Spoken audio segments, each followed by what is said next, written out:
आज बात कर रहे हैं रमई राम बिहार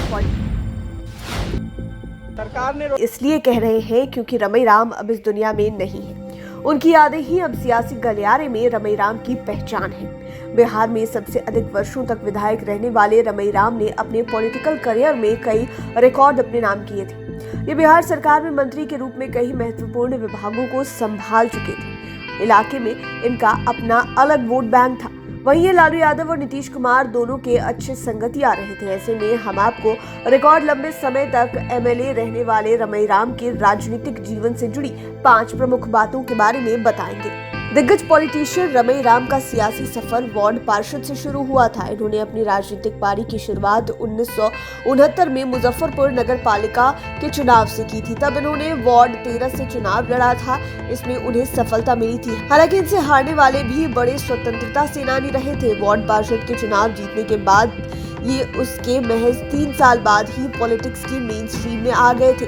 इसके बाद तो रमई राम ने पीछे मुड़कर देखा ही नहीं। विधानसभा चुनावों में रिकॉर्ड पर रिकॉर्ड बनाते चले गए थे। ये अपने जीवन में 9 बार विधायक बने। बिहार विधानसभा में अब तक सबसे अधिक समय तक प्रतिनिधित्व करने वाले नेता के रूप में रमई राम का नाम शामिल है। इन्होंने अपना संपूर्ण जीवन दलित उत्थान के लिए समर्पित किया था। दलितों के बीच इनकी मसीहा वाली छवि थी। सबसे बड़ी बात तो ये है कि रमई राम ने ही कोर्ट में भी आरक्षण लागू किए जाने का मुद्दा उठाया था। इन्हीं की पहल पर बाद में अन्य राजनीतिक पार्टियों ने कोर्ट में आरक्षण की मांग पर अपनी आवाज बुलंद की। सबसे पहले कोर्ट में आरक्षण लागू करने की मांग को लेकर साल 1995 में मुजफ्फरपुर में आंदोलन किया था। इसके बाद इस आंदोलन को तेज करते हुए आरक्षण की आवाज दिल्ली तक पहुंचाई। वर्ष 2000 में दिल्ली के जंतर मंतर पर धरना प्रदर्शन भी किया था। बिहार पॉलिटिक्स में किसी परिचय के मोहताज नहीं थे रमई राम। अपने अंतिम समय में थोड़ा हाशिए पर चले गए, लेकिन व्यवहार के मामले में ये राजा थे। बिहार में सबसे लंबे समय तक विधायक रहने वाले रमई राम ने लगभग 40 साल तक विधानसभा का प्रतिनिधित्व किया। इन्होंने पहली बार 1972 के विधानसभा चुनाव में सफलता हासिल की थी। उस समय भी ये बोचहां से ही चुनाव लड़े थे। बोचहां तब भी सुरक्षित सीट थी। हालांकि 1977 के चुनाव में जनता पार्टी के उम्मीदवार कमल पासवान से पराजित हो गए थे। दरअसल 1977 का चुनाव इमरजेंसी के ठीक बाद हुआ था। उस समय जनता पार्टी की लहर थी। ऐसे में जनता पार्टी के उम्मीदवार कमल पासवान ने रमई राम को हरा दिया था। लेकिन 1980 में ये जनता पार्टी में शामिल हो गए और कांग्रेस की लहर के बीच ये जनता पार्टी से चुनाव जीतकर दूसरी बार विधायक बने। इसके बाद तो इन्होंने पीछे मुड़कर नहीं देखा। 1980 के बाद 1985, 1990, 1995, 2000, 2005 के फरवरी, 2005 के अक्टूबर और 2010 के विधानसभा चुनाव में लगातार विधायक बनते रहे। 2015 में इन्हें सफलता नहीं मिली। 2020 के चुनाव में इन्हें हार का सामना करना पड़ा था। 40 साल की विधायकी में ये 20 साल तक बिहार सरकार में मंत्री भी रहे। इन्होंने कई विभागों को संभाला भी। 2022 का ही वाकया है जब रमई राम जिंदा थे। फरवरी महीने में आरजेडी की ओर से सदस्यता अभियान शुरू किया गया था।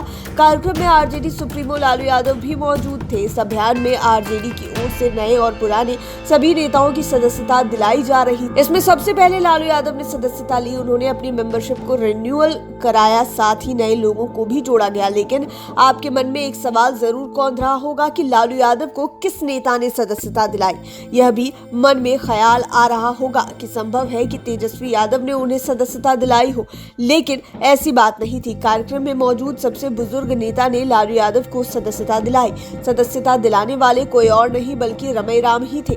तब वे 80 प्लस के हो गए थे। हालांकि 81 की उम्र में रमई राम ने अंतिम सांस ली। इसके बाद लालू यादव ने वहां मौजूद बाकी नेताओं को पार्टी का सदस्य बनाया। इस कार्यक्रम का आयोजन 10 सर्कुलर रोड स्थित राबड़ी आवास पर किया गया था। रमई राम अपने 20 साल के मंत्री कार्यकाल में नीतीश कुमार, राबड़ी देवी और जीतन राम मांझी की सरकारों में मंत्री रहे। इन्होंने कई महत्वपूर्ण विभागों में मंत्री पद की जिम्मेवारी संभाली थी। ये अपने कार्यकाल में कुल 5 बार बिहार में मंत्री रहे। ये पहली बार लालू यादव के शासन में मंत्री बने। इसके बाद 1999 से 2005 तक राबड़ी देवी के शासनकाल में मंत्री रहे। फिर नीतीश कुमार के पहले कार्यकाल में मंत्री बने और अंतिम बार ये जीतन राम मांझी के कार्यकाल में ट्रांसपोर्ट मिनिस्टर बने थे। इनके निधन पर मुख्यमंत्री नीतीश कुमार ने कहा था कि रमई राम मेरे साथ मेरे मंत्री मंडल सहयोगी के रूप में मंत्री पद की जिम्मेवारी का कुशलता पूर्वक निर्वहन कर रहे थे। उनसे हमारा बेहद पुराना रिश्ता था। वहीं लालू यादव ने भी कहा कि रमई भाई हमारे बहुत पुराने और अजीज साथी थे। इससे आप सहज अंदाजा लगा सकते हैं कि नीतीश कुमार और लालू यादव के कितने करीबी थे रमईराम। अपने लंबे और रिकॉर्ड कार्यकाल में रमईराम ने बोचहां सीट से 3 बार आरजेडी के टिकट पर, 1 बार जेडीयू के टिकट पर और 2 बार जनता दल के टिकट पर और 3 अन्य दलों के प्रत्याशी के रूप में विधायकी जीती थी।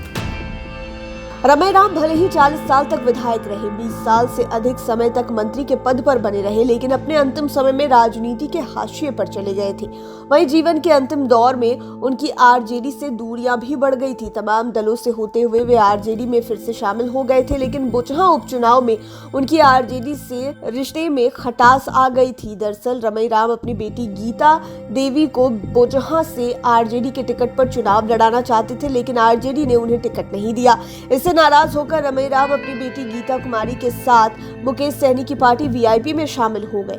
वीआईपी पार्टी ने गीता कुमारी को अपना उम्मीदवार बनाया। इस दौरान उन्होंने यह भी कहा था कि आरजेडी सुप्रीमो लालू यादव और पूर्व मुख्यमंत्री राबड़ी देवी ने उन्हें टिकट देने का वादा किया था, लेकिन तेजस्वी यादव ने धोखा दिया। आपको बता दें कि बोचहां को रमईराम का किला कहा जाता था। हालांकि इस किले में 2015 से ही सेंधमारी हो गई थी। इसके बाद 2020 तथा 2022 के उपचुनावों में इन्हें और इनकी बेटी को हार का सामना करना पड़ा था। हालांकि आज भी बोचहां के लोग मानते हैं कि रमईराम ने बोचहां के विकास के लिए काफी काम किए और यहां से रिकॉर्ड जीत हासिल कर बिहार के इस विधानसभा का नाम गौरवान्वित किया है। उम्मीद है ये वीडियो आपको पसंद आया होगा। इसी तरह के वीडियोस के लिए हमारे चैनल 5 PM को सब्सक्राइब कर लें, साथ ही फेसबुक पेज को भी लाइक करें। धन्यवाद।